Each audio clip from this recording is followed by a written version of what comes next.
Бүгін сіздерге адамзат тарихында болған ең мықты жауынгерлер жайында айтамыз. World of Warships ең мықты кемелер соғысы. Сен суда қаншалықты мықтысың? Мықты болсаң, тіркелде, дәлелде.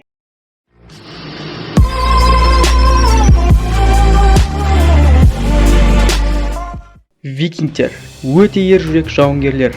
Олар қазіргі Швейцария, Дания, Норвегия жерін мекендеген. 8-9 ғасырларда олардың атағы шыға бастаған. Себебі осы уақытта батыс Еуропа мен солтүстік Африканы жаулай бастаған. Викинг сөзінің аудармасы порттан келген адамдар деген мағынаны білдіреді. Себебі олар теңізде өте көп жүрген. Негізінде олар балықшылар болған. Викингтер жайлы тағы бір қызықты мәлімет. Олар соғыспас бұрын міндетті түрде бір сұйықтық ішкен. Ол сұйықтық не болуы мүмкін? Осы жайлы төменде жазып қалдырыңыздар. Менің ойымша ол энергетик, бірақ точно дизи емес.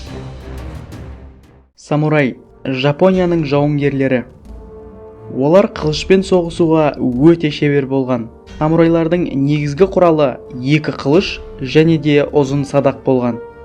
Қылыштары катана мен вакидзаси. Катана негізгі қылыш, ұзындығы шамамен 90-100 см болған. Әлемдегі ең өткір қылыштардың бірі.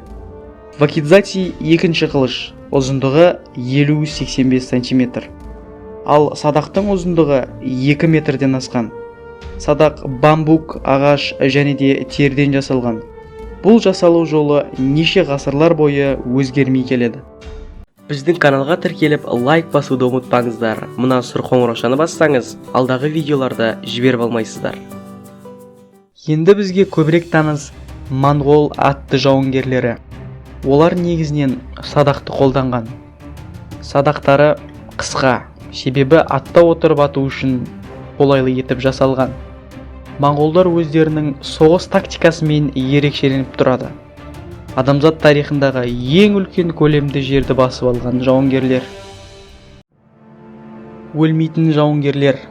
Біздің заманымызға дейінгі 6 ғасырда өмір сүрген. Бұл жауынгерлер туралы Геродот өз жазбаларында жазып қалдырған. Олар 10 000 жауынгерден тұрған. Сол уақыттағы Персияның элиталы жауынгерлері. Негізгі соғыс құралдары қысқа найза мен садақ. Өлмейтін жауынгерлердің бұлай аталып кеткен себебі, олар өлген жауынгерлерді үнемі толықтырып отырған. Соны үшін олардың саны үнемі 10 000 болған.